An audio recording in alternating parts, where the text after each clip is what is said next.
আজকে দেখাবো কিভাবে সুন্দরবন থেকে আমরা মধু সংগ্রহ করি। সাধারণত সুন্দরবনের গহীনে গিয়ে এইখানে মৌচাকের কাছে গিয়ে ধোঁয়া দিতে হয়। তো গোলপাতাকে টোটকা হিসেবে ব্যবহার করা হয়। গোলপাতাকে এক জায়গায় বেঁধে নির্দিষ্ট মৌচাককে কেন্দ্র করে এর কাছাকাছি যাওয়া হয় এবং এখানে গিয়ে আমরা ধোঁয়া দিই। ধোঁয়া দেওয়ার ফলে যেটা হয় যে মৌমাছি এইখান থেকে সরে যায়।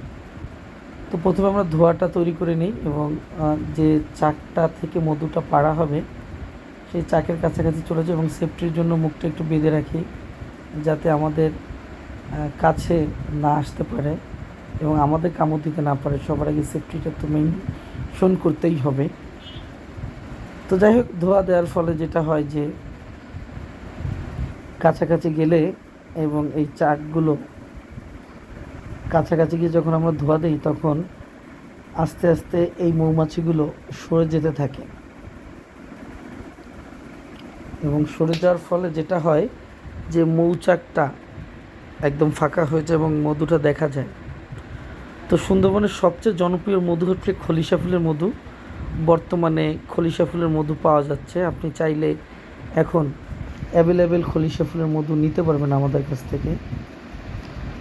তো আমি আলামিন হোসেন, আমার কাছে পর্যাপ্ত পরিমাণে খলিশা ফুলের মধু আছে এবং চাকসহ আপনারা সংগ্রহ করতে পারবেন।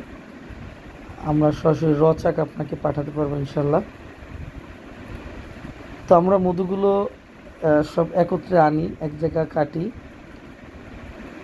কেটে এগুলো অনেক সময় বহন করার সুবিধার্থে বোতলজাত করা হয়। তো সুন্দরবনে খলিশা ফুলের মধুর একটা বিশেষ গুণ যে সবচাইতে টেস্টি মধু এটি এবং এই মধুটা খেতেও অনেক উপকারী।